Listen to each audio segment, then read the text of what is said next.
Trying to follow these scriptures, now the reaper's all on my back. Now it's suspect with these preachers, wonder why they teach what they teaching. You claim that you have truth, but ain't practicing what you preaching. Come around calling me bro, when I needed you, you went ghost. Don't try to get too close, or you just might get exposed. That world mission society had me locked down in my soul, and I'm not.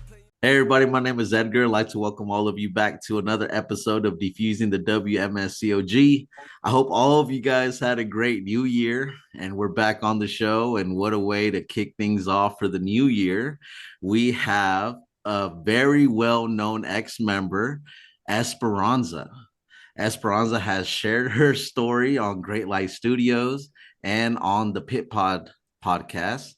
And we have Amy, who's not only done an interview, but has helped co-host before.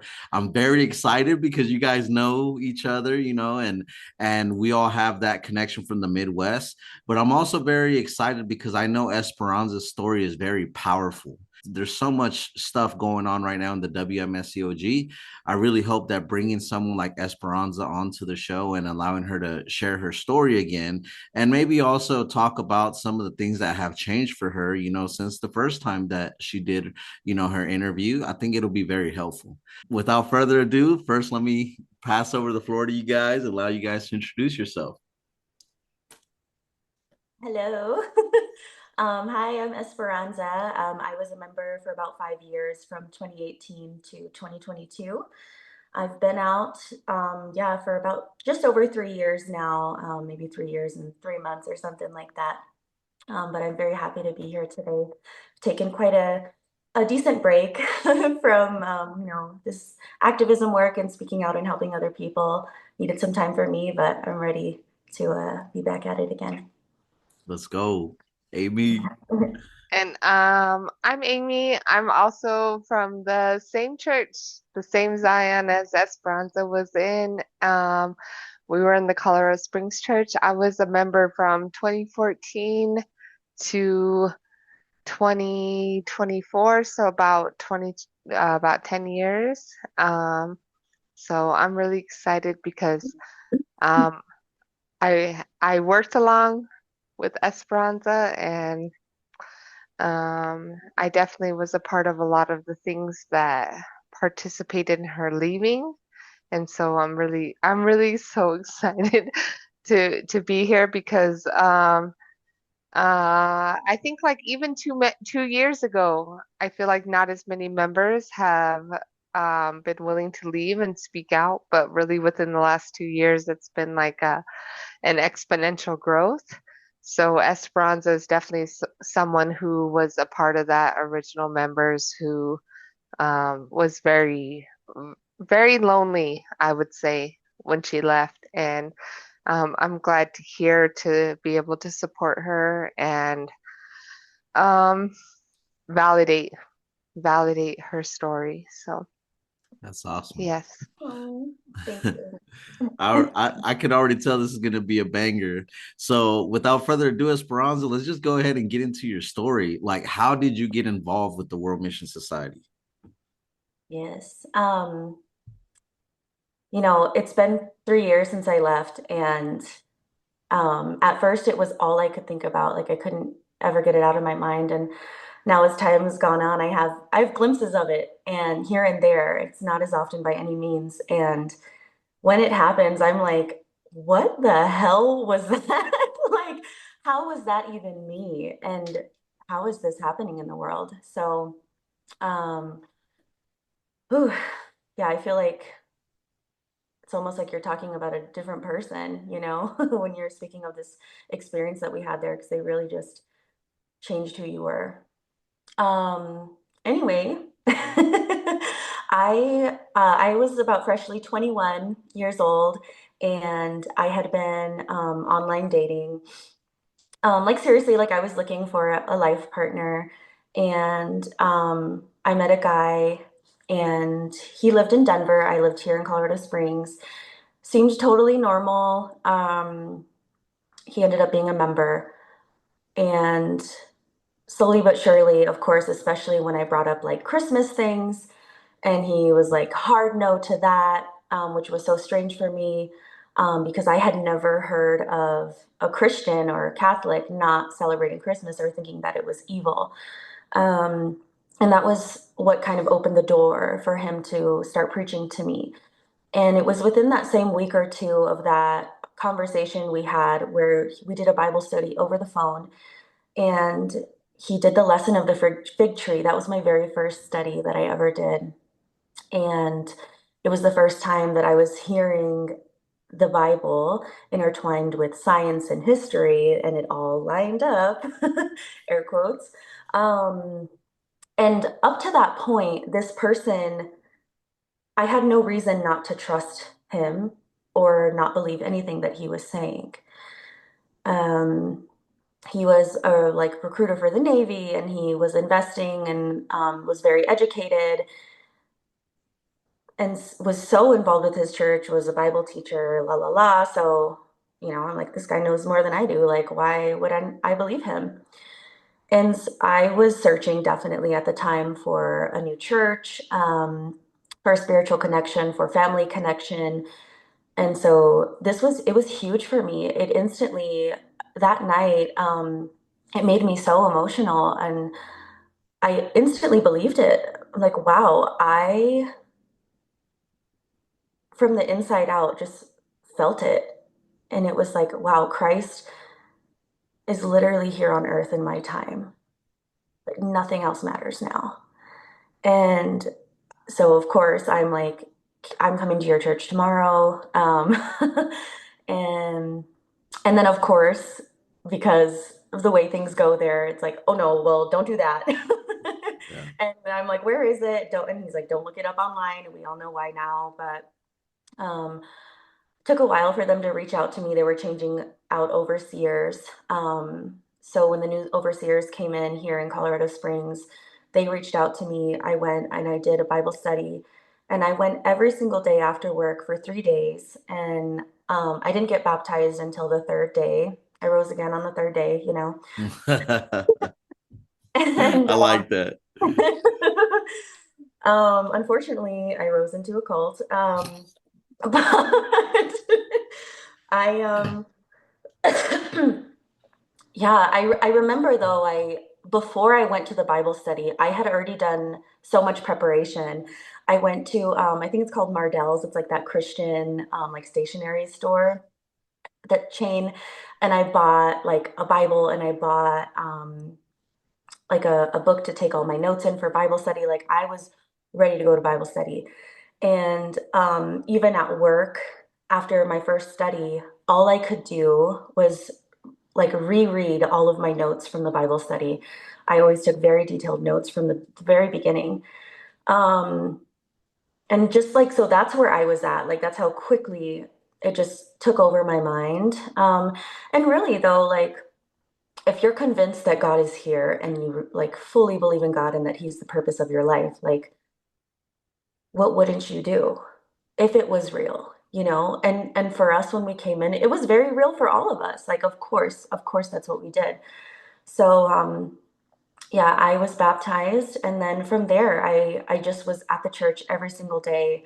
I remember I would actually drive there straight after work, and I'd be sitting in the parking lot waiting for them to let me in, um, because I'd get there like before the um, the people that were living in the church, like the leaders at the time. So, um, yeah, that was my beginning, and then I just blew through the first 50 subjects, and then, started the sermon books, blew through those.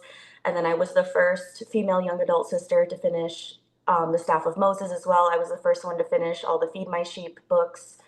Um, because it was just like, nothing else matters. Like, this is all we should be doing. I need to learn everything so that I can teach everybody, and like, they need to be here so nobody dies and goes to hell, like, Right. I just, yeah. So that's where I was at. And to say, on the outside, like, just in general, the different aspects of my life, like work, family, friendships, relationships, the way that those changed within the first few months, it was extremely drastic. Um, I know that my story, like, in listening to other ex-members and hearing the timelines of arranged marriages and other things are, they happen a lot slower. And so mine's kind of intense, and it's definitely, the timeline is not the norm, but it doesn't take away from the severity of the events that did occur, because whether or not these things happened 6 months in or 5 years down the road, it's still wrong. So I just want to say that. But also, it could be just because I know that it's an excuse that they're using in the church. They're saying, oh, well, those leaders shouldn't have married her, arranged her that soon because she didn't have the faith. Mm-hmm. Bullshit. So, Mm-hmm. anyways, Yeah. yeah. Mm-hmm. So I'm just fully focusing on studying. I'm there every day, right away, like eating with them every day, starting to like, how can I help? How can I cook? Like, what can I do? And then I worked at the TV station in town when I joined the church. I was an account executive and then later went into work directly for their internal marketing. So of course that was very attractive to the church. We know how much they love trying to get on TV, and then having someone who works in marketing and like communications just goes very well because they're trying to recruit people. Um, However, they also teach you that like you should not be chasing after money, um, and that all your time needs to go to them. And so definitely there are some members that have very good jobs, and they encourage the members to just keep those jobs because those members can bring in more money. And I think for me, they kind of gauge the situation. They're like, wait, actually, like this sister can be a worker, and so she needs to have a more humble job. Um, and yeah, so it was literally like within 2 months of me joining, I left my job at this TV station, and um, as time has passed, like I remember so many things that were happening to me at that time, like that were good, that they took away from me. So I was doing very well at the TV station as well. I was very young, but I had already worked there for a little over 2 years, and um, I didn't have a college education at the time, but they were about to pay for me to go to college and get a communications degree. Because looking back, I remember actually going to orientation at the University of Colorado at the same time that I was starting my Bible studies. And obviously, I totally let go of that. um, but it's just like, what could my life have looked like? So I let go of that. And I also, one thing that might have put me in a more mentally vulnerable state was I had a car accident 3 months prior or so to encountering the WMSCOG. And I did get a pretty bad concussion that wiped me out for a bit. And if you've ever had a concussion, like it really messes with your emotions. Your whole equilibrium is off, and it can make you very vulnerable. Um, so just another factor. But anyways, I left the TV station. I let go of the opportunity of them paying for my school, which is just literally crazy because it honestly it wasn't something that they normally did. It was something that my boss went and advocated to the GM of the TV station for me, and it was a really big deal at the time for me. Really proud of old little me. But anyway, um, I let go of all of that because I thought God was here and the world was about to end. So I went, my background previous to all of that, I worked in pastry arts. And so I got back into doing that because it was like, okay, I know I can get a job doing that instantly. It's more like humble, the pay is low. um, and I can focus more on the gospel work because at the TV station, I had a lot of work that was, I was doing outside of work hours. Anyway, um, and then that schedule wasn't working. It was 4 a.m. And then I was staying very late at the church. And then I started cleaning houses to humble myself even further. And the schedule worked for the gospel work. So all within 6 months, I went from like this aspiring career in communications, getting my school fully paid for, which is literally a dream in this economy, and um, to cleaning houses for basically minimum wage. And um, so that's what happened to my like career and professional life. And then as far as my friendships and relationships, I of course started trying to preach to everybody, and anybody that didn't accept it, you distance yourself from them and eventually cut them off. I lost a lot of friendships um, because they become your family and the only friends that you need. And as we know, they tell you that it's very much a groomed environment. Um, yeah, and so the guy that I was dating when I was brought in, I'm not sure what his current status is, if he's still in. Last I checked, he was, but they actually, within a couple months of me being in, convinced me that it was bad to be dating him, even though he was a member. And I know that that's abnormal. It's like, oh, well, he's a member and he brought you in. Like, why is that wrong? Like, you're both doing the gospel work, la, la, la, la, la. However, I do remember the deaconess, the overseer's wife, like having conversations with me. She would get me one-on-one all the time, like, oh, let's go play violin together. And it's like she didn't want to play violin with me. She wanted to get information. And I remember her asking me so many questions like, do you think you guys will move in together eventually? Do you think you'd move to Denver? And that was a big deal for her. And now I realize that they didn't want us dating because they wanted to keep me here in Colorado Springs. They needed more young adult gospel workers, and they didn't want me leaving. So she's like, oh, well, you really shouldn't be dating. Maybe later there will be a time. And so it's like I'm hearing this from the people I think are giving me the word of God. And she grew up next to God. Like her mom has been in the church forever, walking with mother. So like this is the way. This is just what I need to do, even though it's like wouldn't be my first choice. So we we just kind of fizzled out. And yeah, it I knew that it was just like what I had to do for my salvation, but it was also like it does suck like to just like let go of a relationship that you thought was going well. Um, and so of course I was a little bit like, oh man, about that. So I think that's also where they started to like get their gears turning of like, oh, arranged marriage. Yeah. Um, and I have a question real quick, yeah, Esperanza, and because I just want to, I feel like most listeners, I think me and Edgar maybe have listened to your story, but I think most listeners, assumingly, will not have known, but you were in the Denver church. Is that correct? no. I was in Colorado Springs First, always. but No, first. Oh, no. so I was baptized in Colorado Springs and I was always here. I didn't go to his location like when I first because I'm like, I need to come to your church. And he's like, no, no, no, like I'll have them. so There's actually he one. He contacted the he overseer. Denver.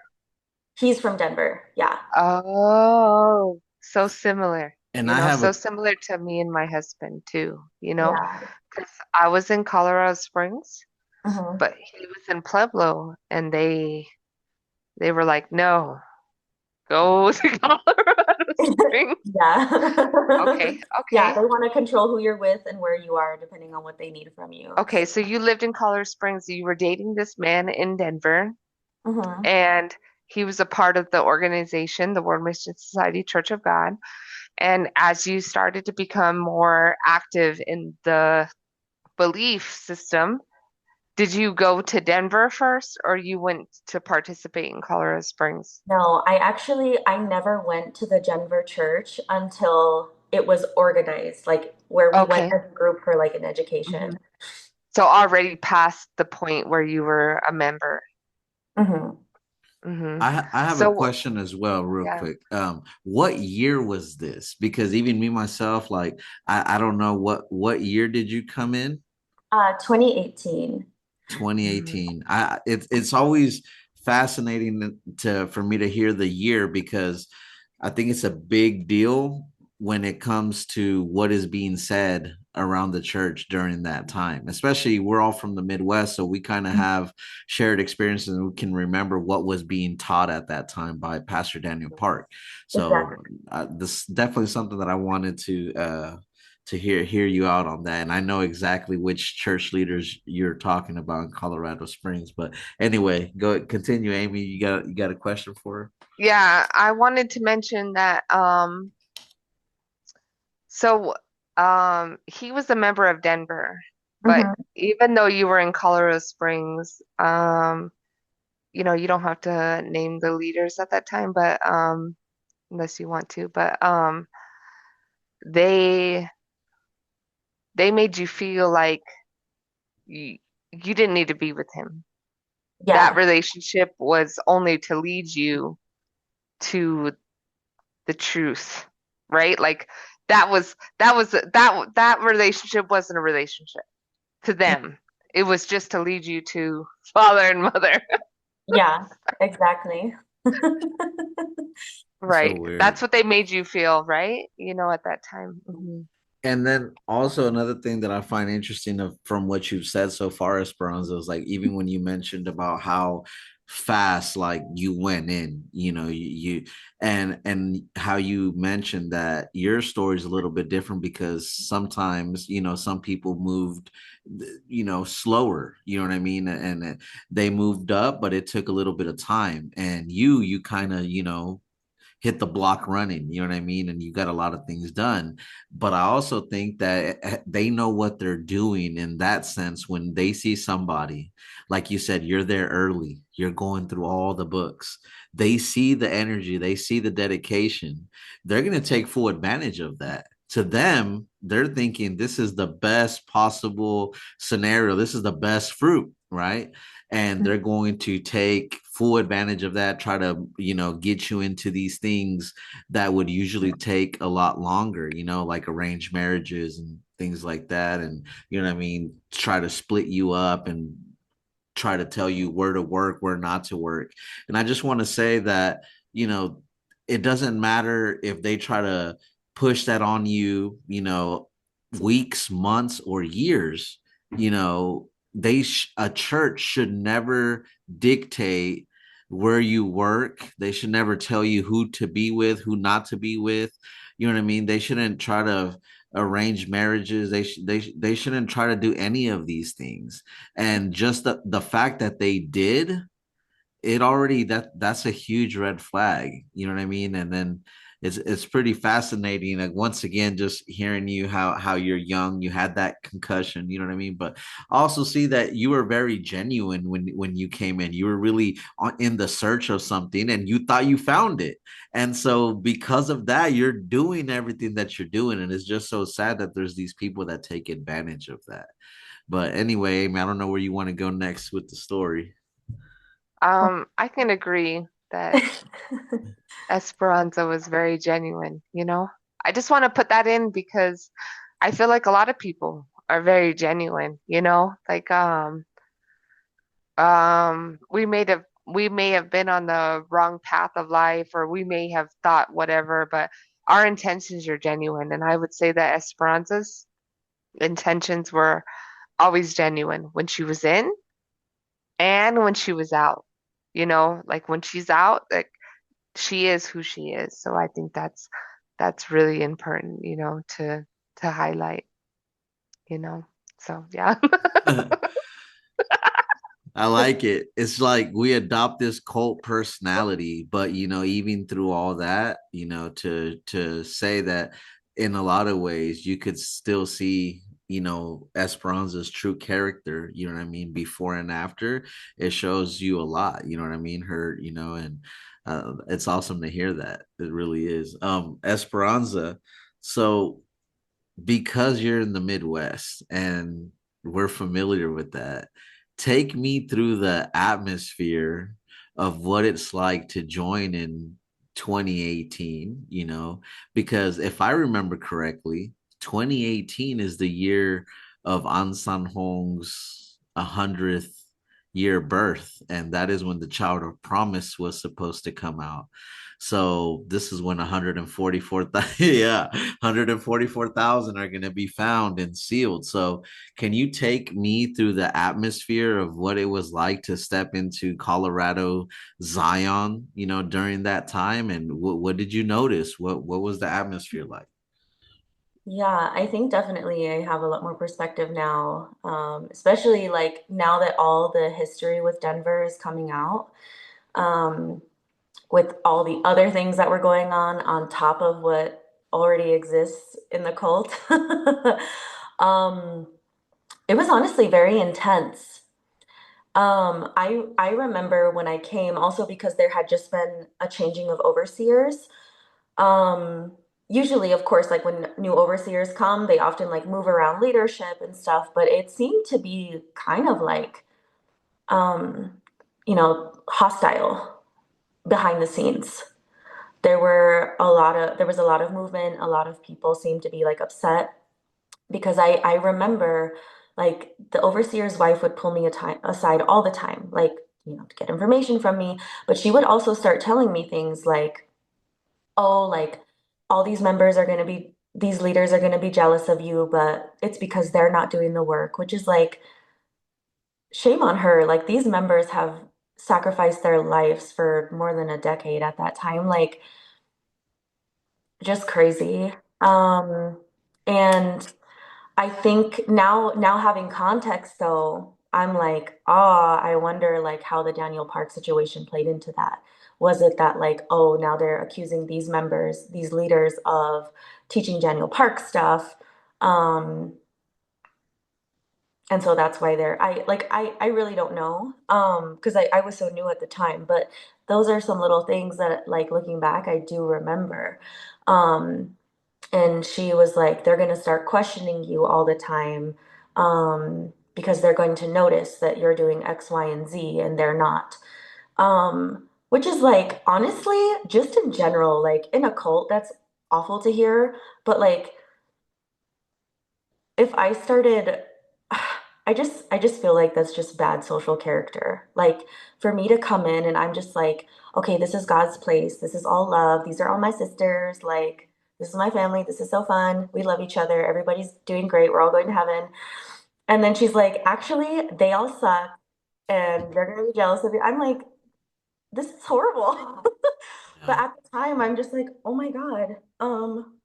Okay.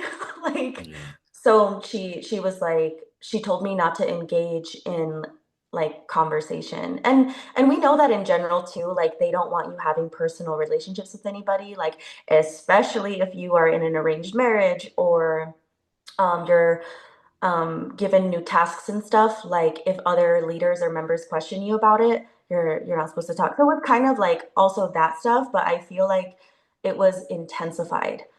um and it just seemed like everyone was running around all the time. Like there was just so much going on. Like everything seemed like an emergency, kind of.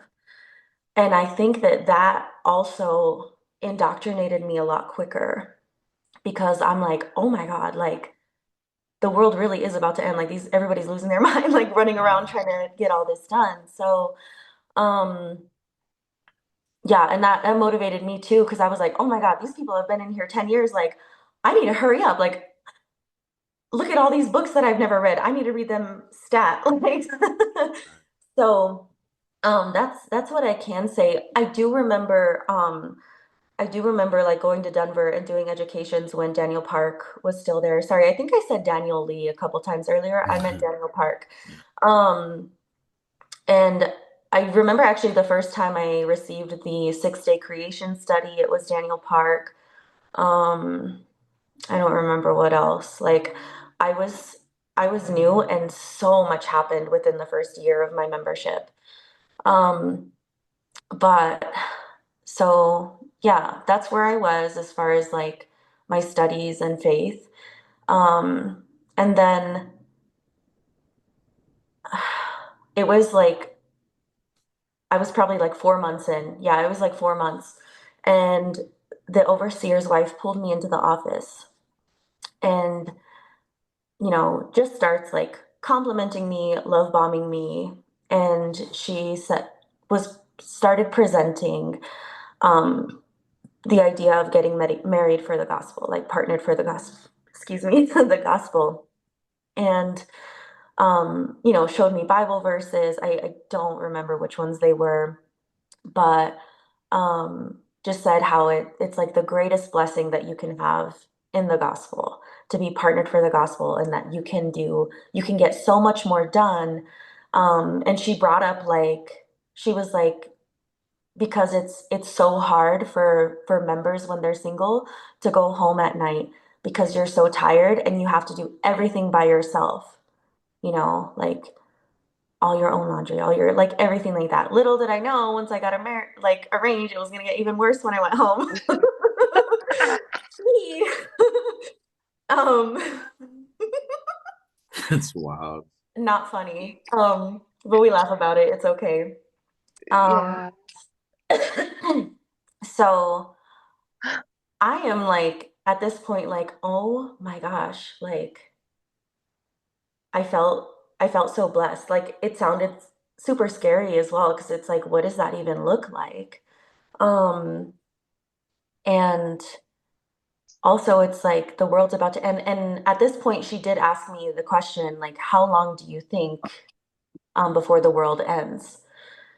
And I remember at the time I was like, oh, I don't know. Like nobody knows the time, right? But it's very soon. We're hearing that every day, but maybe like max 3 to 5 years. Is that what that's what I said. Um, and she was like, okay, really good. I remember that was her response. And definitely that question was used to gauge like, all right, where's she at? Like, how much time does she think she has? And, what it depicts like what I might be willing to do, depending on Yeah. that.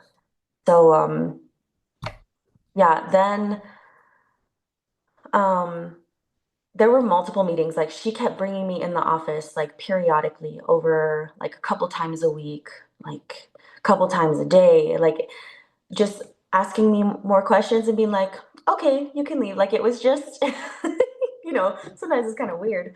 Um, but I had like agreed to it really in a way. I'm like, well, like if this is what God wants me to do, like how could I say no? And I definitely had like when I confronted another overseer about it later, he was like, sister, you could have just said no. I'm like, what do you mean? And I literally told him, I'm like, what about the sermon from General Pastor that says never say no? It's literally the title of the sermon. Are you kidding me?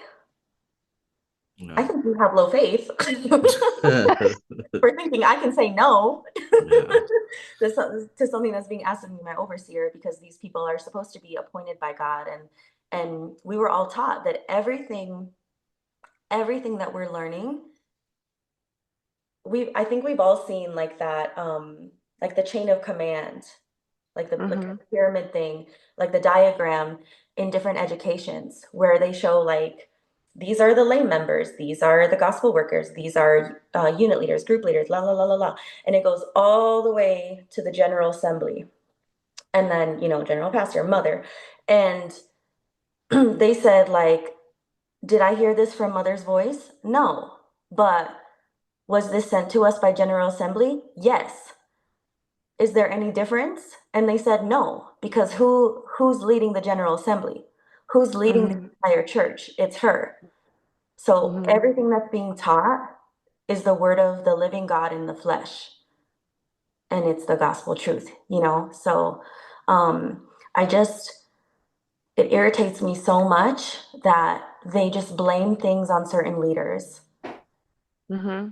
um, because that's not what we're taught when we're there. How is it that when it goes right, it's God's fault, but when it goes wrong, it's your fault? It's that person's fault. Mm-hmm.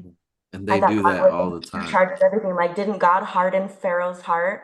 Like, Yeah. so, anyways,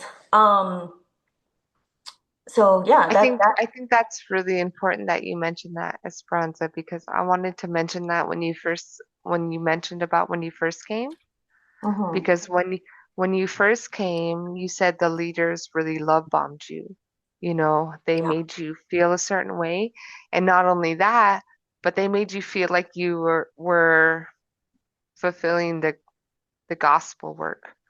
Hmm. And I was particularly you when you came in, COVID, right? You were staying in the church, the main church, right? Weren't you in the main church Yeah, I lived in during the church. COVID?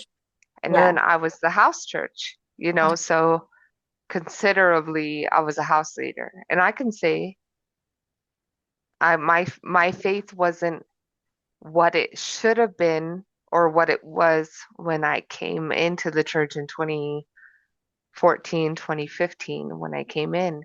Hmm. So I feel like you mentioning that is very important because when members come in, you are bombarded with not only love bomb, but this promise that the world is going to end and you're about to receive this everlasting, right, promise, God's promise, mother's promise, whatever they want to say. And Hmm. so there are members who were like me who had been in at that point 6 years, right? By the time, well, 4 years, you know, by then, but I remember watching you and being like, oh, she's a new member. She's so excited. Like, in the same way the church is promoting you as much as they are demoting us, like me as a long-term member who had, you know, been there, you know. So even though the church does not like to, they don't like to like give accreditation to where it should be given, they do actually do it with the new members. They Yeah, don't do it for old members, but they'll do it for new members, meaning Esperanza, I remember when she got her job. I remember when, um, we haven't gotten there yet, but when you came back and you started to reapply for the USOC and things like that, like I remember being so fascinated with your work in the field of like the reality of world. You know, like this this woman is gonna I thought this woman is going to share the gospel is what I thought at that time. But I didn't realize how the church was changing their perspective of I wasn't allowed to share the the gospel or God the Father and God the Mother in my work when I first came. But by the time you came in 2020, it was allowed. Like that. Like I almost like um what's the word? I was jealous in a way, like in the church to be like, "Oh, she's allowed to preach this in her environment, but I'm not." You know? So it's crazy how the church environment changes in that way, you know? So um That's I do so, think, yeah, go I ahead. feel like it definitely speaks to the fact of, um, again, I'm so sorry, Amy. Like, it's just another moment that they create of gaslighting you, of you feeling like, wait, but I was taught this, and new members are being taught that, and made to feel like you're wrong and sinful, but you know that that's what you were taught. And it's like, that's another reason why they have to constantly, constantly be recruiting. Um, because with the new teachings that they have, it might be hard for the older members that they've ingrained all these things into their brains and they want you to suddenly change it. It's like, oh, don't worry, like we'll just go get new members that'll Hmm. give us money and then that'll do what we want because the other things we were doing are like getting us sued and getting put out in the media and making us look bad. It's just so horrible and I'm so sorry, Amy.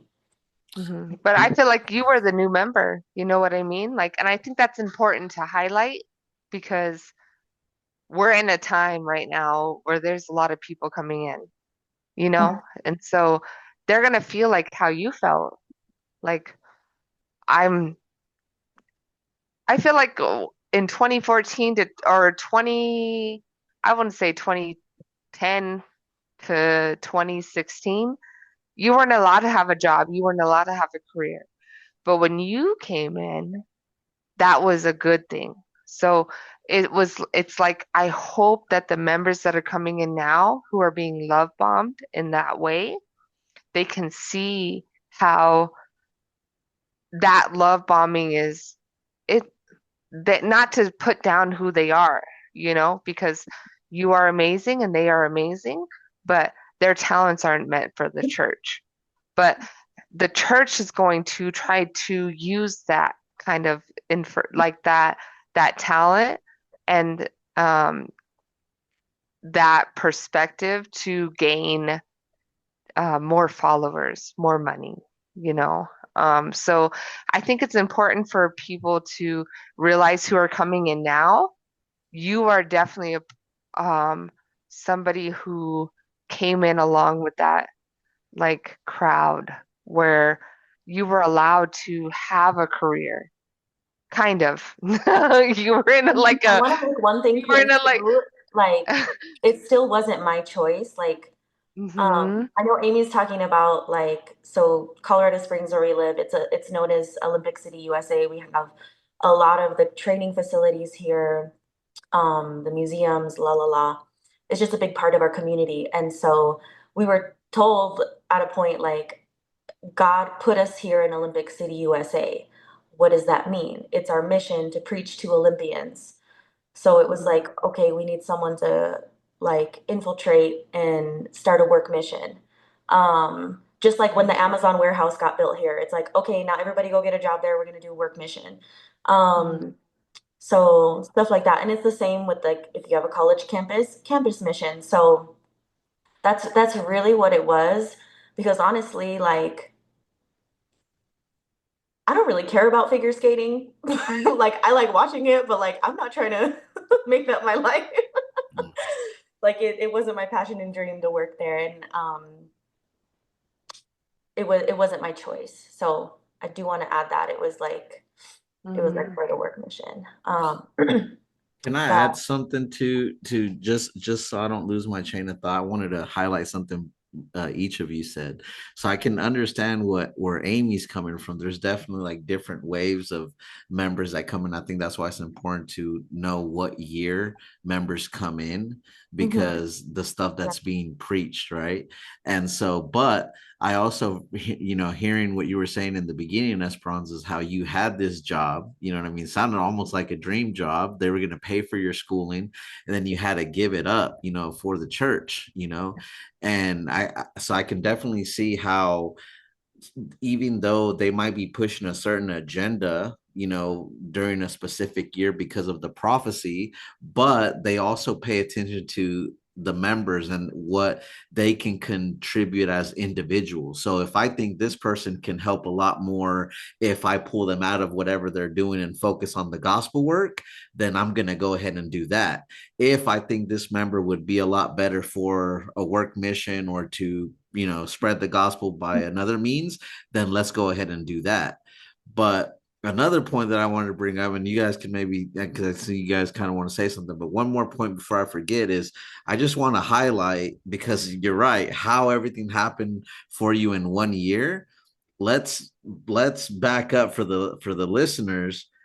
You had a mhm, great job. You're very young. They were gonna have you all set up for schooling, right? You were dating, you were doing everything that a young person's supposed to do, and you joined this church, and right off the back, the stick is the world's gonna end very soon. And within that 1 year, everything that you mentioned, it was lost. It was lost. And that was 2018. We're in 2026 and we're still here. And it would be different if this was just one case. It doesn't make it right. But my point is, for the members that might be watching this, Guys, when are you going to wake up? These stories have been happening even since the early 2000s, since this cult got here. Even before it left Korea, they were doing this to people in Korea. And then they got here to the States and other parts of the world, and they do the same thing. They hook you with the end of the world. Look at the questions that Esperanza was given. How much longer do you think we're going to be here? What are they getting at? There was definitely a wrong answer for that question. If she was to say, oh, well, only God knows, or who knows, I'm not worried about that, that would have been the wrong answer. We all know that. Mhm. They want you to feel that sense of urgency because they know when you feel that sense of urgency, you got to give everything and then some. And it's crazy to me how you even mentioned, we haven't even got to the marriage part, but like how they hook you with these different, you got to do this and then things are going to get better. But actually, they get worse and more baggage, more responsibilities. And you feel no peace in this place. It just added stress and it's crazy to me. But anyway, that's my rant. Go. I know that Esperanza, I think you wanted to mention something, so go ahead. Yeah, everything you said is 1,000,000% true. And um, yeah, I did want to add, like, also, they told me to start with like that I should only have a very low position in these organizations, right? Like, I remember the overseer saying, yeah, like the world just doesn't understand why our members are happy to work low positions. It's because we're going after high positions in the kingdom of heaven. So we're fine working a low position here. And so she didn't tell me like, oh, you should just be the receptionist. Like, she's told that to me. Of course, already knowing that I'm there as a new member, and I think that all of these people are being led by God. So I'm paying attention to like, how's everybody dressing? How's everybody acting? How, like, what's being told to me? What's everybody saying? Like, I have to take all this in and like take it not only into consideration, but put it into practice. So, and she already knew that.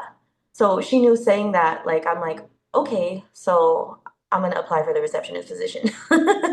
So, um, anyway, um, then so where we're at in my story, I started being presented the arranged marriage, and I after being shown Bible verses, and she also had said that, we are heavenly brothers and sisters, and father and mother are the king and queen, so we are like the royal family. And if you look at the shadow on earth, all the royal families have arranged marriages. So it's just what we do. And I'm like, oh shit, you mean to tell me I'm a princess? um, so yeah, I was like, oh my God, that's like as clear as day. So of course I like agree to it, even though like looking back, like my nervous system was terrified of that. Um, because I've always been like a very like deep connection type of person, like um and like I didn't like my relationships to be just whatever, like with friends or like with my partner. Like I wanted deeper connections with my family. So like the thought of just being arranged with someone that I hadn't connected with in any way, it was very scary to me. But I'm like, you know what, like I thought like, wow, like God saved me. Like I was about to just sell my soul to the world and go to college. Like I thought I would be giving myself to the world by going to college and continuing to work my job at the TV station. I was even going to sell my luxury car that I had at the time. And they were like, "Oh no, we'll keep that one because you can drive us around to go preaching, and people might listen to us if they see your car." Of course, they Yeah, and the, focus the on something overseer's like wife, she'd always, oh, let's go shopping. Can we take your car? that. That's funny. That's a whole other thing, but the shopping of the overseer's wives. But anyway, Mm. um, yeah. So at a certain point, she says, okay. After I had already agreed to the arranged marriage, um, she said, okay, well, you actually No. I'm so sorry. I mixed up the order of this. So actually, first they asked me if I wanted to come live at the church. Um, they asked me if I wanted to come live at the church because they at the time, like at that point I was still working. I was working at the bakery where I was going to work at 4 a.m. and I lived way up north, like far away from the church, and then my work was even further than that, and I was staying very late, like you know how it goes. Like at work I'd be taking naps on the sacks of flour, like I was just beat. And she was like, we want to make your life easier because God wants to bless you. Like God is really using you. And we want to have you live here at the church with us and become like a like full-time like gospel worker, like leader. I wasn't like pastoral staff, but like I lived at the church with the pastoral staff. Um, and that was like absolutely yes. Even though like the place that they had for us to live was absolutely horrible. Like it was a dump. I mean, I said yes, like without seeing it in like the living quarters, which is what they called them, the living quarters. How culty is that? But Oof. then after I agreed to that, a couple weeks later, like a later time, mind you, I had also already put in my notice where I was living, so like that was set. So after it's like, okay, I've already like let go of all my arrangements in my personal life with my living. And now like I'm set to move here and this is where I'm supposed to go. She's like, oh, well, actually you can't live here single. And so then that was another huge factor in like making me feel like there was no other option but to say yes to the arranged marriage. And it was also positioned in such a way that um like that it would be sinful of me to move in there single because if I'm there and I'm single, I'm gonna cause the brothers to sin by like looking at me or whatever and knowing that I'm single and like being lustful or whatever. Um, which looking back is like that's their problem. Like that's their sin. Like what? Yeah. um, so yeah, so with all of those, like, so now you can see like how many different angles the arranged marriage was presented to me in. Like it was really like a life or death situation if I said yes or no. And Like, how they groomed you in yeah, it steps was to get so to that layered. point. Yeah, it was like, okay, like I'd be pulled in and asked a couple questions here, pulled in, asked a couple questions there. And then of course, as you know, like then I'm praying about it. I'm like, it's running through my mind and I'm like, okay, like I'm like preparing myself to do these things.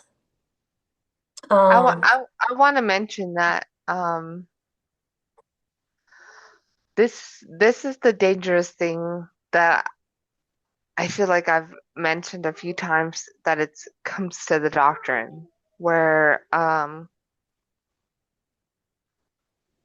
you believe God is coming tomorrow every day. Okay, mhm, like right? Like we believe or hope that AhnSahngHong is going to come tomorrow. So a lot of our decisions are based on that. So we are willing to give up things or accept things that we wouldn't typically accept yeah. based on the acceptance of the church told me this is the right way to go to heaven.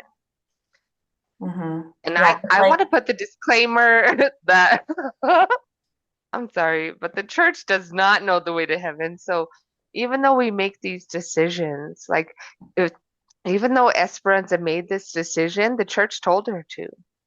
They influenced you and they provoked you to. And the reason they provoked you to do it is because you are someone who was dedicated to put your time, your your work. So you were willing to leave a actually, when you left, was a very good job. You had a high, like you had a very high established job when you were in the church. And you left that environment and you came to the church and you preached. So the church even more is like, look at this individual. Who is this person? I looked up to you. Other people looked up to you as somebody who was influential in the environment that the society that we were in. And I think that's very important because there are influencers or other people who are in this organization who have allowed this organization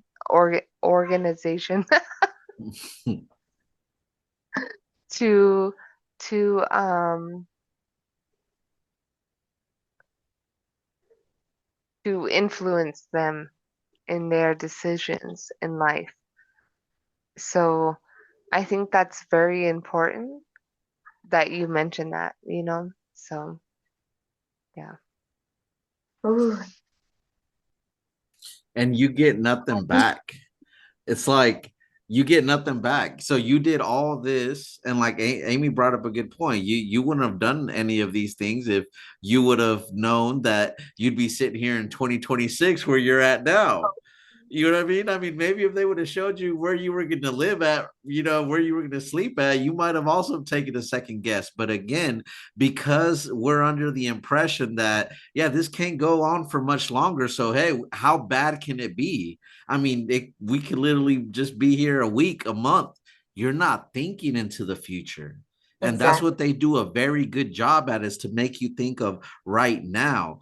But there's repercussions to that, because a lot of people throw away their entire lives and their future, their livelihoods, relationships with family, with friends, all because you think that the world is getting ready to end. That's why it really makes me mad when then the church tries to cover up their tracks and say, we never said that. We're not a doomsday cult. Oh, no one knows the day or the hour. Then why did you act like you did? Why did AhnSahngHong? Why did Zhang Why did all the leaders under them? See, it's okay. You can get away with it when it was 1, 2, 3, 4, but now you have this huge wave of members. We all know what we heard.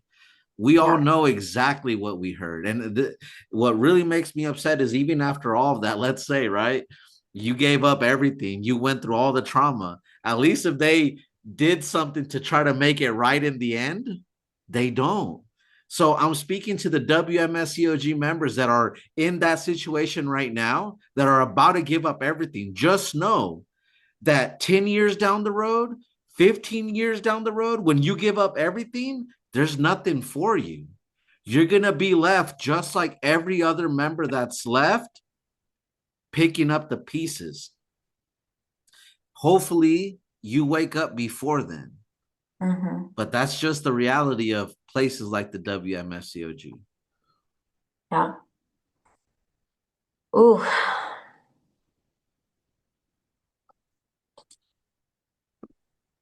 Ooh. You just Esperanza, brought up so much stuff for me that I'll get into later, we but we have we haven't even gotten into your marriage yet, you know? mm-hmm. So Um, after you yeah. came into the organization, you Mm-hmm. were transferred to another church, but No, no, what no. happened with that relationship, and then what relationship came after? Yeah, so I was never transferred. I always stayed Okay. in Colorado Springs. Yeah, yeah, yeah. Okay. I moved into the church like that I was already attending the full time. Like I was Okay. never listed as a member at a different church. Um it was like the guy I was dating that brought me in. He was in Denver. And anyways, but yeah, like within like 2 months of being in or so, that fizzled out per their influence. And then, yeah, a couple months after that, then I'm presented with the blessing of moving into the church. So again, like I put in my notice, like with my lease, and I get all my arrangements in order. And then when that's all done, then I'm told like, okay, well, you can't actually live here if you're single. Um, and I think I already like shared some more details about that. So of course I'm like, oh, like, well, what does that look like? And like, who would I be arranged to? And she said, okay, well, we have two brothers. And I've heard that like in listening to a lot of the brothers, ex-brothers stories, they were kind of like allowed to shop and they were given the choice. Um, but she gave me the option of two, but she did like make one seem higher than the other. Because I know they wanted me to choose him, and later I found out why.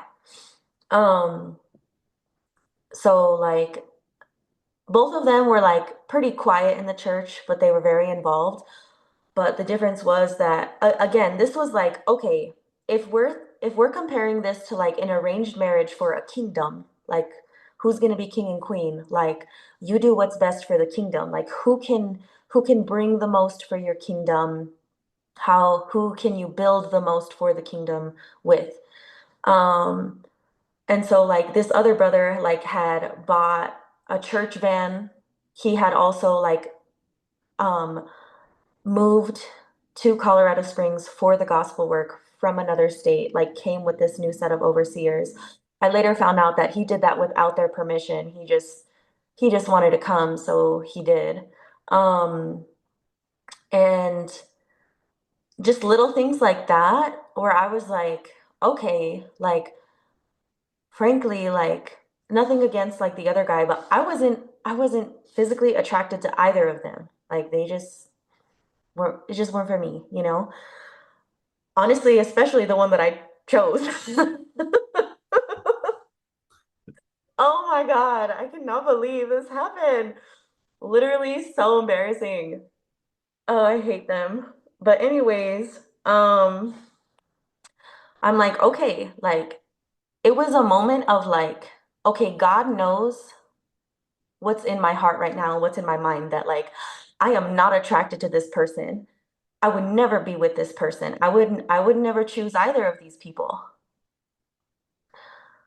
But what's at stake here? It's my salvation. It's a moment of me to show my faith to God. And I'm like, you know what? Okay, I will marry somebody that I'm not attracted to.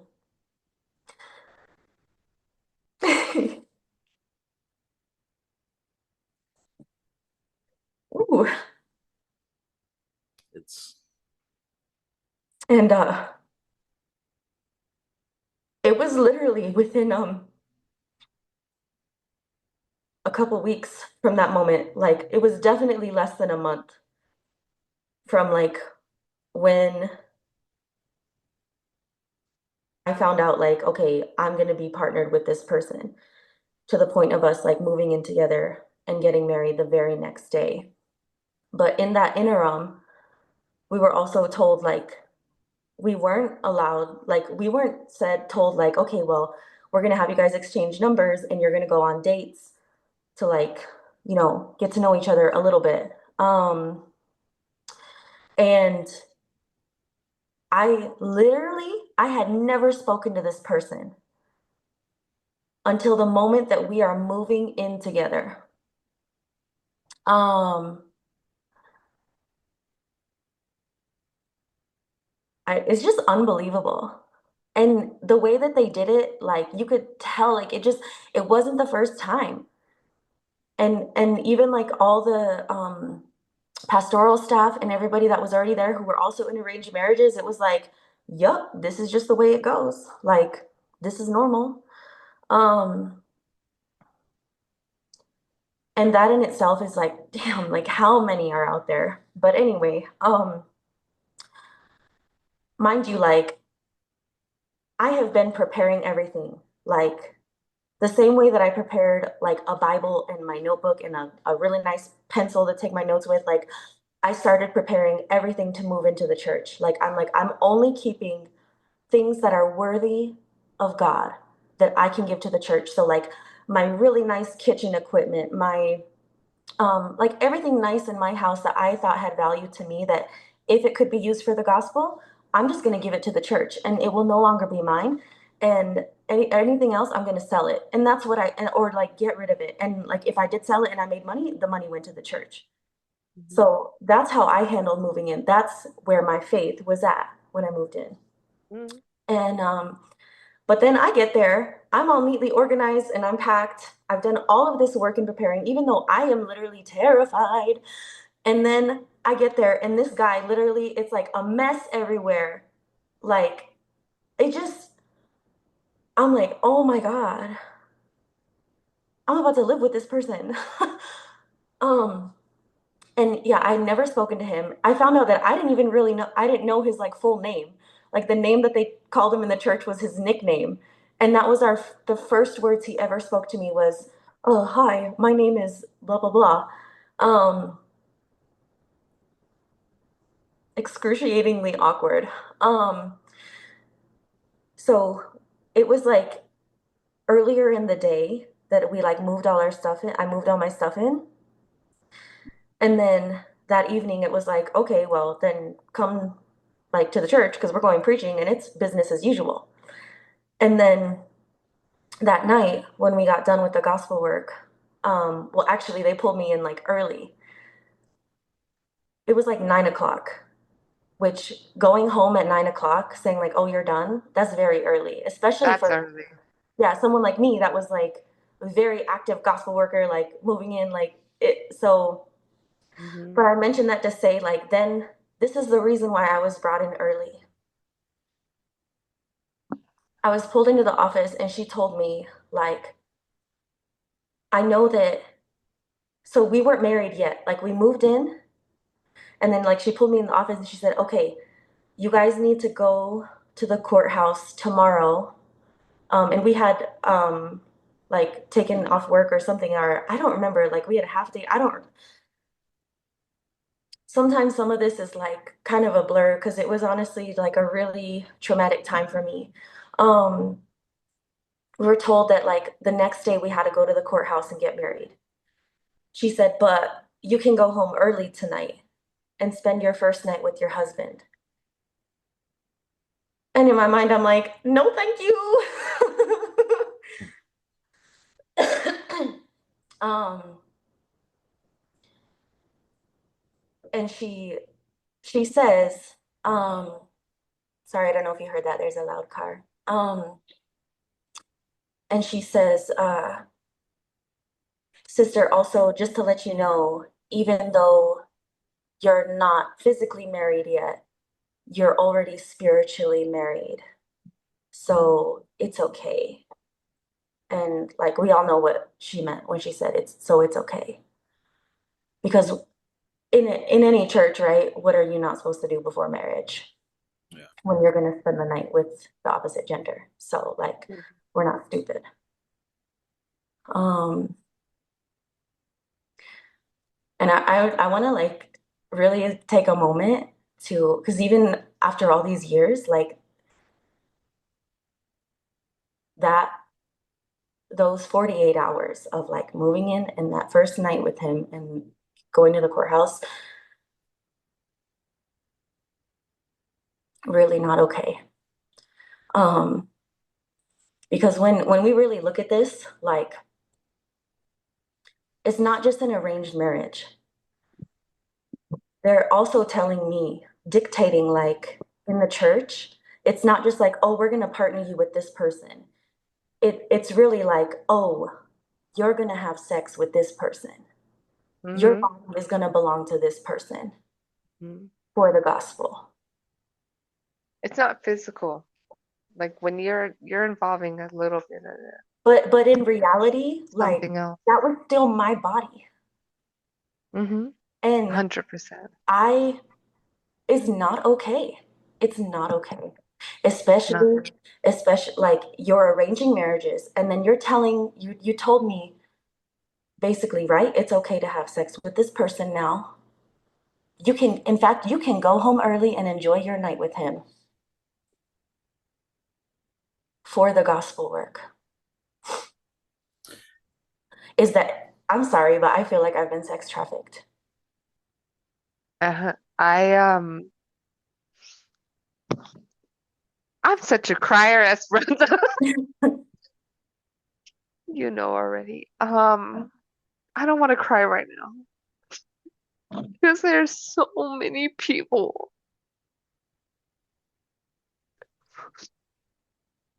It really is. And like we shared a Yes. wall with another arranged couple. And like the things that I would hear, it wasn't just going on in my room, it was going on in the one next to us. Like Right. the things that were told to me, because the like I don't want to give out this female's like identity, but like um when I came to her, because like she was above me, and when I came to her after some time and was like, hey, like this is going on, like when I go home, like it doesn't feel right. I don't know. Because again, like, wasn't this for the gospel? Didn't God like arrange this marriage? Isn't this supposed to be godly? Like, but this does not feel like it. Like, it felt very wrong. And I want to say something, Esperanza, because Edgar, I'm sorry. yeah. But in the world mystery society, the whatever the men say, whatever is in that relationship has to go. And I'm not trying to say like Edgar maybe made wrong choices or anything, but there are men among this society who, when they make choices, they decide that their choice is the right way. And if their choice is not the right way, then their wife is disobeying. So I think that it's very important that you highlight this because there are sisters who are in the organization that feel they don't have a word. That's all. Like it's not to make any of the male members feel a certain way, but more so I'm hoping that we can have a voice for the female members Mhm. who who maybe feel like they don't have a word when they feel like there is something that they want to, like they don't have their own choice in a lot of things. Yeah. So, yeah, I that's want to butt in real quick and say this because even as a male, I want to say that everyone in the church, from what I can remember from the beginning, and all the people that I've talked to all over the world, they all say the same thing. We're not dumb. We know what happens in the church. Yes, male and females can do have a say in certain things, but males are always males are always looked at as superior. They're Mhm. always looked at as, like Amy was saying, they have the final say, right? But why I think is very dangerous is even what you were mentioning, Esperanza, is leading up to the whole marriage and going home with him and moving in and all of that. The right questions were never asked. You were told to do these things, right? Basically consummate the marriage and move in with this guy, and you're doing all this for the gospel. You were not asked, how do you feel about this? Did you get to know him? Do you feel comfortable? And because this is something that you didn't even know the guy's name, and because of situations like that, you get put into this situation, and the male members are already pretty much told you're the head Mhm. and you have to follow the lead. But you guys didn't get together organically. You don't really know him. The church doesn't even really know what goes on, in this member's mind. All they see is what he's doing for the church. they have no idea if this person could be, dangerous, if this person's character, and yet they're matchmaking, putting people together and putting you in harm's way. And like you said, you felt trafficked. That's literally what it is. Yeah. Let's not sugarcoat it. That is what 100%. happened. Yeah. And 100%. go ahead, Yeah, Esperanza. I just on that, like, I know that they've had like false sex trafficking allegations when it comes to like picking people up in vans and getting them baptized in the van, like when that whole thing was going on. But like when because I wanted to make sure like I'm not misspeaking because though I feel a certain way, like let me really look it up. And if you look up the definition of sex trafficking and you listen to my experience, it's there. Like, and it's really unfortunate because I was hoping it wouldn't be. Like, what person wants to like say, "Oh yeah, that happened to me." Like, no, thank you, absolutely not. I would have had an amazing life without any of that. Um, I wish I never stepped foot in that place. Like, there are so many things that I still deal with, and I probably will for quite some time. Like it's forever changed all of us. Like, yeah, we leave and we work really hard at like trying to heal and do these things, and I am doing very well, and I'm very proud of myself, but like it is also very hard, like on a daily basis almost. Like I it's just there always. Can Like I can I say something really quick? Because yeah. I think we defend the organization a lot when it comes to the sex allegations Mhm. because we were there. We were preaching. I think Edgar was the reason. Sorry, Edgar. I'm gonna put you aside, Go ahead. Go ahead. but but really, like we were preaching and we were being told, like we experienced something where we're like, this is not the purpose. But your situation is not rare. Your Yeah. situation is common. Your Yeah. situ your situation is very common. And Mhm. when I say your situation, it's you were promoted, that you were sold, that you need to live in this you need to live in this house. You need to be with this man because this is what is right for the kingdom of heaven. The kingdom of heaven. I want to really point that out because a lot of um, the focus is that the kingdom, meaning you're doing this so that you can help promote God's gospel work. Kingdom gospel work is the same in the World Mission Society, Mhm. meaning you're getting married so that you can help spread the truth of God the Father and God the Mother. That was what was sold to you. And if you would have turned that down, oh my gosh, like the turmoil that you would have went through, because who wants to turn down the opportunity to help spread God's kingdom? So Mhm. marriage was presented to you as God's kingdom. Yeah. I will say And too, like a few months after I moved in and had to get married and all of this stuff, another sister, and her and I actually came in like just about the same time. Another sister moved in, single, didn't have to get married but could live there. mhm. Um, Right, because what's up with that? I don't think we mentioned in this interview, but I think I remember you mentioning in your other interview that unless you were married, you couldn't move in, right?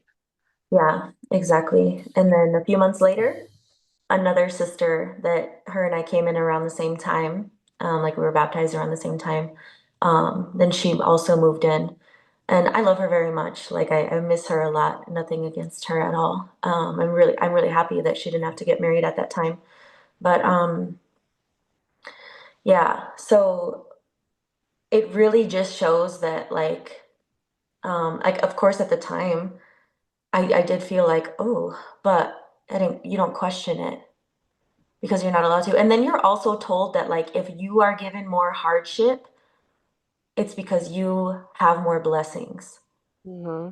God wants to raise you higher in heaven. So like if you're suffering more than another member, like you shouldn't complain about it or you shouldn't question or judge or be jealous because God's just preparing more for you. And then in the same hand, you're also told that uh everything that's happening, if you know you're going through hardship, your hardship is according to your sin. So whatever your sin was in heaven, which is like the whole thing is made up. Like Right. we don't know what we did in heaven because that's all a lie. So they could literally take anything that's going on in your life and tell you, oh, you don't remember, it's because your sin in your heaven. You also don't remember because of your sin. And so I'm there like, oh my gosh, like I must literally have been the worst in heaven because this is absolute ass. Like, sorry, Edgar. I don't know if we No, can touch on no, here. no, you're fine. And let But, me just mention a I few think it's things important because for you to say them. yeah, this get it out. This is your time. This is your time to this is your story. And you know, just hearing you say that, like, right, it really makes me upset that they it doesn't surprise me that they lied to you, but it makes me upset because they lie to people all the time. The leader, keep in mind, this is leadership doing this. They will lie to you, and then the scapegoat later on is, well, they're sinners. They're sinners. They get a pass. So they get a pass to ruin your life. mhm, No, that's not correct. And the last place that should be doing things like this is a church. For the members that might be watching this and might be trying to justify it in your mind and say, oh, but how wrong is it? I mean, she still had to agree with it. He still had to agree with it. How would you feel if that was done to your daughter, to your sister, to your mhm, mother? It makes it better because it's a church. What church did show me a verse in the New Testament where that kind of example is showed? You can't find that. I could show you many cults, on the other hand, that do the exact same thing. And why do they do it? You know how hard it is to, if you have two people that come together in the church, you might get lucky. One of them might not, believe in the cult fully. That person can influence the other one to get out later, maybe. Sometimes it doesn't happen, but it's a good shot. But if there's a possibility for the cult to make it where you put one person who believes, who's showing all the right things in their eyes, and someone else of the opposite sex that's doing the same thing, how much harder is it for one of them to leave? It makes it that much harder. Everything they do it for a reason. The leaders that are, preaching and teaching what the church is telling them, yes, they're acting in bad faith because they're doing a lot of evil things, but a lot of these things are also things that were done to them. And it's very important to understand that all these things come from the top. And this is why we ask for accountability for the people sitting at the top, because this organization is supposed to be about love, but it seems that they're more busy trying to show love to people on the outside when they get publicity for it, which is Mhm. false love, by the way, than the members that are already inside trying to dedicate their life to this.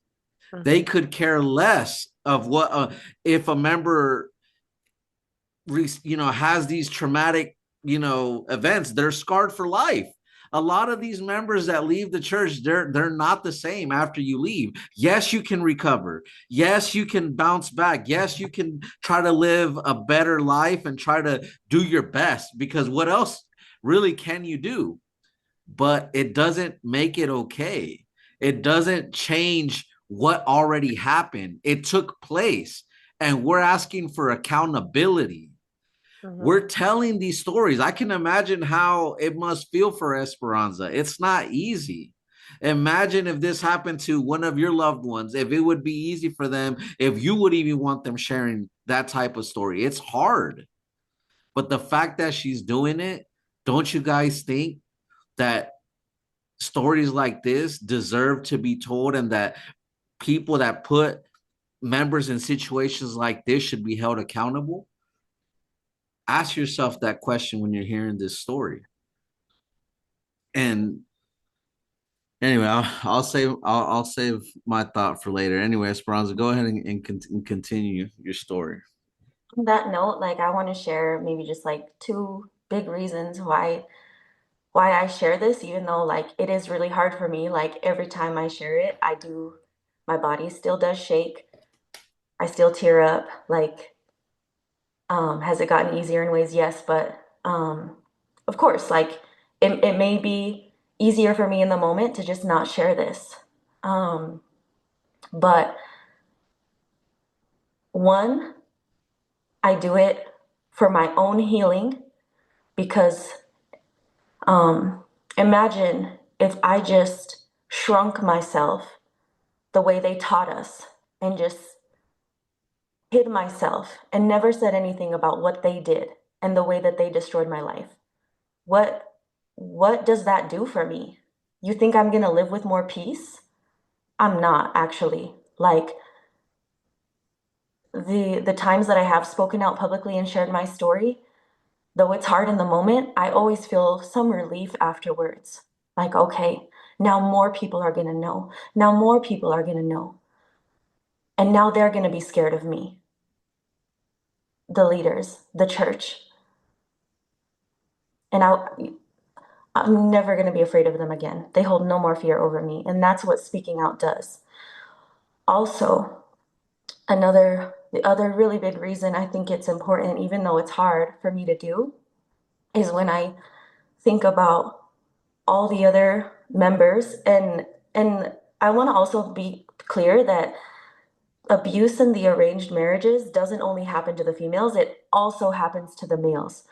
Especially, I've heard if they are arranged with a Korean sister. You know, like the males are held higher unless the sister is Korean and she grew up in the church, then she has more status.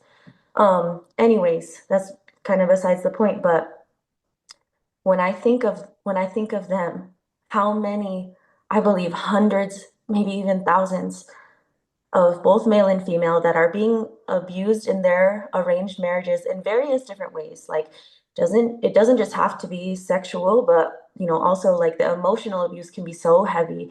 Emotional abuse is actually takes more time and effort to heal from than physical abuse.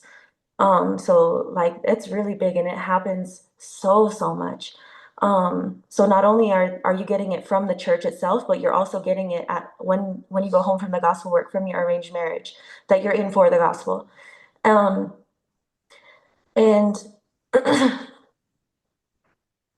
there are so many that have left that feel like they shouldn't speak out, and like however people choose to heal, that's their choice. But like I just want to encourage other people that may have gone through this, though it's hard, like how much it will do for you to just expose them and put it out there.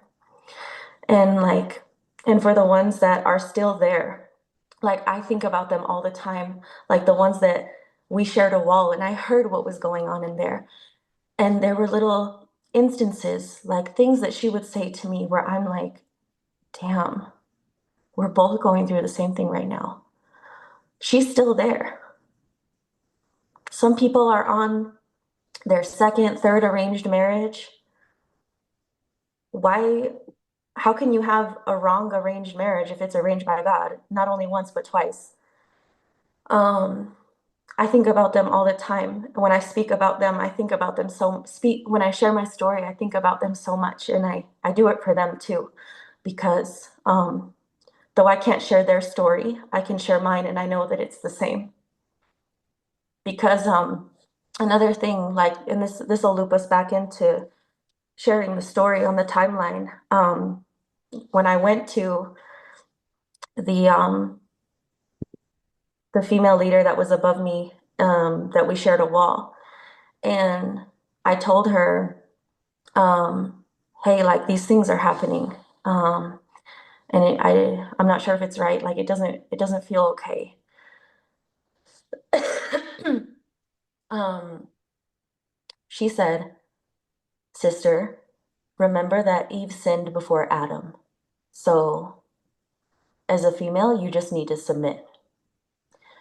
And that was it. Um, Also, like, I don't want to put that on her, because where did she hear that from? Yeah. She had to have heard that from the That was leadership. that was told to her at a certain point. Yep. Not okay. Not okay at all. And No, that's also like, no woman is gonna say that for no reason.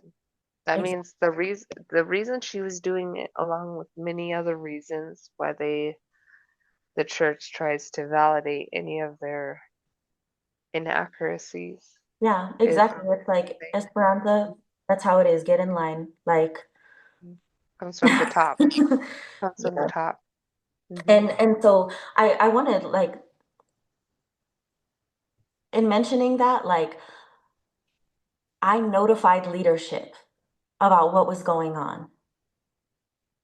So, like, if they want to say, oh, well, we didn't know. Oh, well, that was the member's fault. Like, okay, if you're admitting now that that member was doing something very bad that he shouldn't have been doing in your, opinion, or according to your doctrine, when I came to you months and months before it got really bad, and that's what you told me, like, Why didn't you do anything? what do you mean? It's that brother's fault. It's your fault too. Hmm. Because I came to you and you did nothing. I just want to disclaim that the church that we think that this is God's will. So we put our will into the church's will. So when these things happen, we are told that it is the church's responsibility in a way to handle it. So it is only correct for Esperanza or anybody to feel like, why are you not handling this? This is God. This church is ran by God, right? But why is it not being handled by God? That's what's so funny is we're told it's ran by God, but when these little situations come, it's the unit leaders that's handling it. It's the group leader. It's the overseer. Is it God the Mother who's handling it? Not in our perspective. I have heard there's situations where God the Mother calls, Knows it's going but on. is she handling it? No, she's saying, I'll be honest. God the Mother only says about 5 words. Yeah, we've all seen the video, and I believe that they took it out, and I think it was in the church introduction video or some other, maybe like the video where they show Mother in the flesh. I don't remember the title of it, where Mother Zangilja is sitting at the table, and she's literally arranging marriages there at the table. Like, Mm-hmm. she knows it's going on, and, like, I 100% blame her. I blame General Pastor, all the leadership. It's not, they love to just blame leaders. Like, I actually had one of my previous leaders, reach out to me recently, totally unexpected. She's still a member. And I really care about her, and I'm not going to, like, put her identity out there, but, like, she she said, I am so sorry for the role that I played in everything that happened to you. It wasn't right. And she said, I know that I was just doing like what they were told, but like I also did it because those words came out of my mouth. Like, um, and it was really good for me to hear, but also like they're still blaming the leadership because we caught up like, oh, well, how are you doing now? And it's like, oh, yeah, like I learned that our leaders were just bad and it's not supposed to be like that at all. And now I'm allowed to have a cat and I'm allowed to have my own apartment. I'm like, you are a grown ass woman and you mean you have to be allowed to have a pet? You Thanks, have to be allowed. So thanks to Father Mother I at just say the that. end I of mean, it. her apology still really, really meant a lot to me, and it really came Hmm. out of the blue and is so unexpected. And I don't know if she was like prompted to do it, but regardless, I think that my interaction with her, I hope it was helpful for her too. Um, I but think that that's a big sign of a a shift in the church, you know?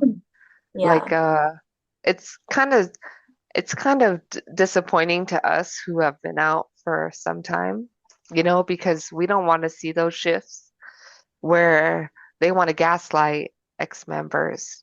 So yeah, if I can think of the ex-member that you're talking about, I think I know who you're talking about. And it is a little disappointing because she's sincere, or yeah. this member is sincere. It's like Mhm, so sincere.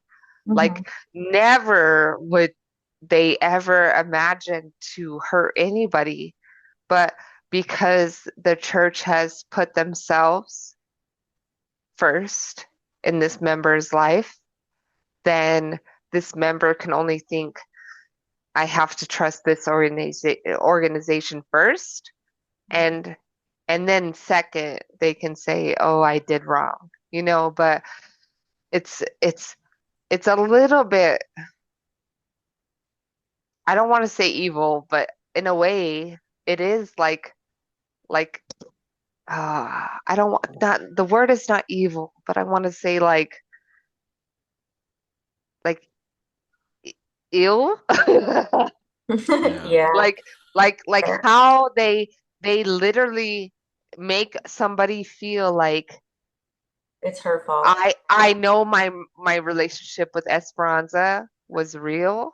I know what I did was wrong, but I'm still gonna put the church before them. Mhm. Like, even though the church has not shown anything that you have shown, this member still is going to put the church's teaching and their hierarchy above you, you know?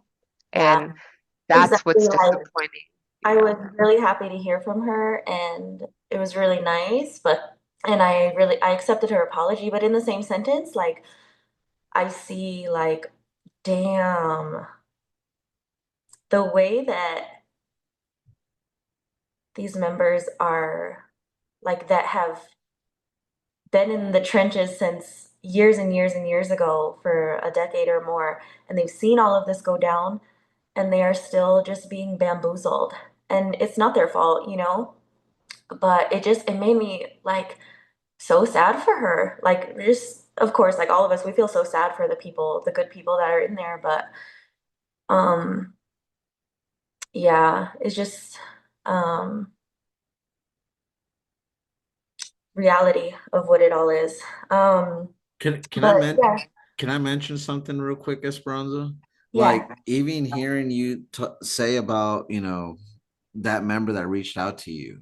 I don't know her. I can't judge if, what was her intentions. Mhm. Um, I hope that they were sincere. And I do believe that a lot of members, they know something they feel it. They feel it inside that things are not right. And maybe that did prompt her to reach out to you. What gets me is how she was quick to put the blame on herself, which is accountability is good. The problem is the ones that really put you in that situation is the church. It's the top. It's a chain of command. And I just want to highlight that even when members sometimes watch these interviews or interact with members after seeing stuff like that, and they reach out and they're like, hey, I'm sorry. I've heard of different stories of ex-members, like where other ex-members reach out to them and apologize. But it always makes me think like, they apologize, but they don't realize, like, they can feel the humanity. They feel that something is not right. Yet instead of seeing what's the cause, they put it on themselves, even though sometimes they had nothing to do with it. Sometimes they do, but sometimes they don't. And it really makes me think like, members, please, like, realize what's going on, because again, a lot of the reason why things like this happen to the members, like right now we're on Esperanza's story. Why do these kind of things happen? Because she's got her guard down, because she trusts this place, she trusts these leaders. And so for it, it's not okay for them to later then, a member's fully trusting this organization, has this trust in father and mother, trust that father and mother put these people to guide you. These people convince you to come to the church, convince you to get married, convince you to do the things that you do. But then as soon as something goes sour, instead of the church admitting that it's on them, right, that they're getting this direction from the top, because like Esperanza said, arranged marriages is not something that is not common. It's very common. A lot of the leaders are in arranged marriages. My cousin's in an arranged marriage. So these things are not, they're not something that doesn't happen. They happen all the time. And you have to ask yourself, if all of these situations happen, at what point, if we're just going to be shifting the blame on sometimes, the leadership, sometimes the members, then where is it going to end? What I'm just waiting. I don't want this to happen, but when something really, really, really big happens, of a huge scandal, someone could lose their life, is that what it's going to take for the people to realize something is not right here? We need to put a stop to this now. Esperanza, what you went through, like, it is not okay that a church put you through that. A church that is supposedly led by God in the flesh. And again, it's just surprising to me that it happens a lot in the World Mission Society. And just to recap on the 2 points that you mentioned, that I'm so happy that you're telling your story, and those 2 reasons of why you're doing it, I really commend you for it, because I know it's not easy. And the fact that you're doing it speaks volume to your character, who you are as a person. But also, even through all of that, even through everything that they put you through, that you even still want to help the people that are inside, so that maybe you could prevent someone else from going through what you went through. And this is why I really commend members, and I really hope that, your story, because really, like, we hear so many different perspectives, but even your perspective, I really think is very important, because I do think that there's a big discrimination when it comes to, females in the church. I see it as a male. I saw it. I saw how my leader, missionary Michael, treated his wife. I saw how other deacons treated their wives. I saw how brothers were enabled to do certain things. And, I'm not saying that that's every case. I know that there's exceptions to that and all of that, but it's just, I'm very glad that you're telling your story, and I'm very happy that you're doing that. But anyway, sorry, can continue with your story, Esperanza. It's okay. Thank you so much. That all really means a lot. And thank you for creating like another amazing, safe platform for all of us to share our stories. Been killing it. Appreciate it. Yeah. Also, I want to mention the leaders that arranged my marriage were Deaconess Jennifer and missionary. Oh, he's now elder. He might even be higher, Joel. And I want to say, because the church is so quick, of course, to like blame specific leaders and say, oh, well, those leaders did it. That was wrong. They shouldn't have done that. It's their fault. then why did the church promote this missionary overseer to elder after I had already ran away from the church? Mm-hmm. And they knew, like, if he's doing so bad, why raise him up? So I just want to mention that. Um, I think can I kind of piggyback on that? mhm, Because I was there, you know. Um, the blame that that the church put on Sam and Joel was the same they put on the previous leaders. mhm, The church, the organization will always blame the individuals, the mhm, leaders, for primarily in perspective of the congregation, um, then to accept responsibility.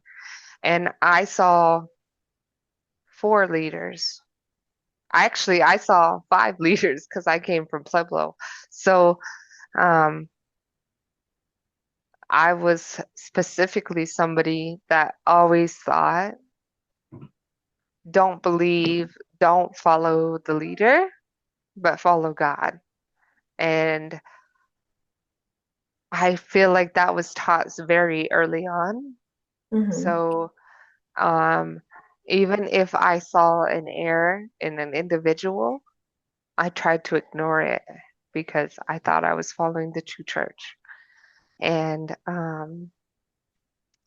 I just want to mention, like, just like Esperanza said, that what she said is very important because the leaders who chose to put her in the position that she was in, they were taught that by a higher position.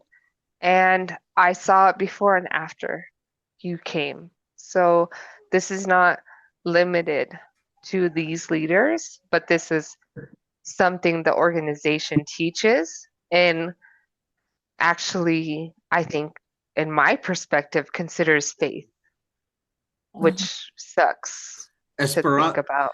Esperanza mentioned it. It comes from Zangyo. A Day in the Mhm. Life of Mother is what the video is called. And it shows this woman arranging, literally Yes. arranging members, picking them, Yeah, choosing them.